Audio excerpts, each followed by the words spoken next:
नमस्ते नमस्कार यहाँहरू सम्पूर्णलाई। यहाँहरूले अवश्य पनि बुझिसक्नु भएको छ। हाइलाइट्सबाट यहाँहरूले अवश्य पनि यस दृश्यको विशेष आधार के हो भन्ने कुरालाई मनन गरिसक्नु भएको छ र आज हामी विशेष जङ्गलको कार्यक्रममा लागि परिरहेको छौँ।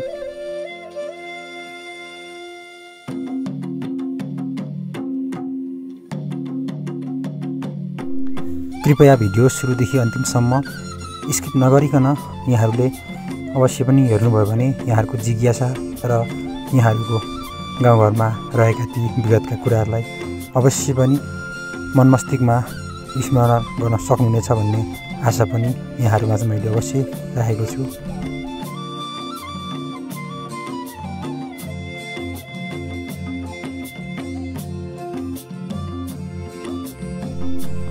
कृपया भिडियोलाई निरन्तरता हेर्दै जानुहोला, किनकि बब्बाल भिडियो हामीले अवश्य पनि यहाँहरूमाझ दर्शाउने प्रयत्न गरिरहेको छौँ। र अहिले हामी अडिङ्गालको गोलाको रुखको फेदामा आगो बाल्ने कार्यक्रम भइरहेको छ। यानि कि आगो रुखको फेदामुनि बाल्नुको उद्देश्य भनेको आक्रमण गर्न आउन सक्ने अडिङ्गालको माउहरूलाई चाहिँ यहीँ नियन्त्रण गर्न सकिन्छ भन्ने एउटा उदाहरण सहितको एउटा विशेष योजना पनि हो। र यहाँहरूले देख्न सक्नुहुन्छ गोलामा हामी आगो लगाइरहेको छौँ।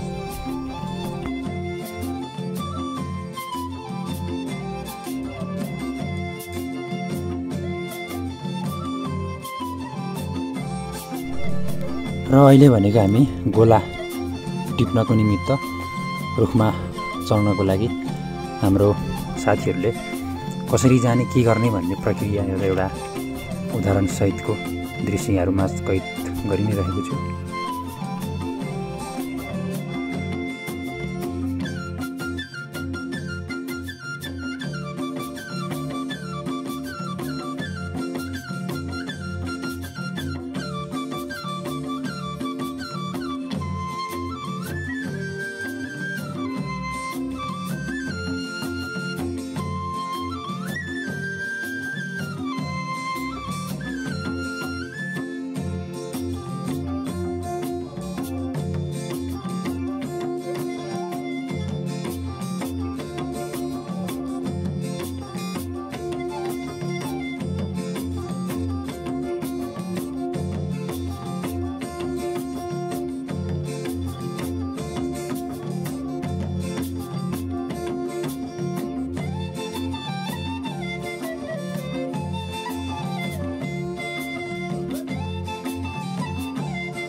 अहिले हामी जङ्गलको कार्यक्रमलाई सकेर घर आइपुगेको छौँ र अब हामी चिजवस्तुलाई व्यवस्थित गर्न तर्फतिर अगाडि हामी अवश्य बढ्नेछौँ। र कृपया भिडियो हेर्दै जानुहोला र भिडियोबाट यहाँहरूलाई अवश्य पनि गाउँघरमा रहेको विभिन्न दुःख सुखका पलहरू अवश्य पनि सम्झन सक्नुहुनेछ र गाउँले परिवेशभित्र रहने विविध कुराहरूको दृश्यलाई यहाँहरू समक्ष मैले सकेसम्मको अवश्य पनि भिडियोहरू अपलोड गर्ने नै छु।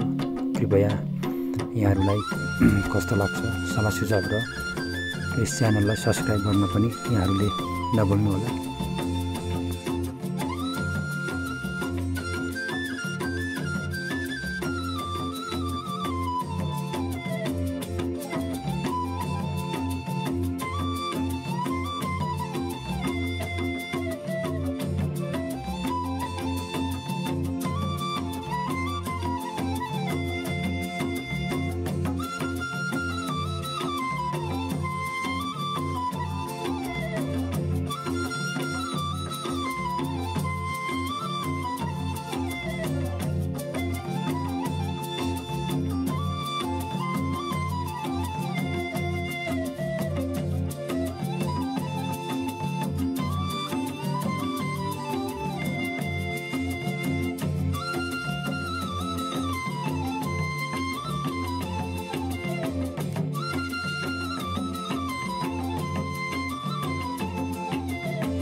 प्रकृतिले दिएको सिजन स्वरूपी प्रसादी भनेर हामी यसलाई बुझ्न सकिन्छ र समय मात्र यस प्रसादको ग्रहण गर्न सकिन्छ र अहिले भनेको हामी अब फ्राई गर्नको लागि हामीले तयारी गरिसकेको छौँ।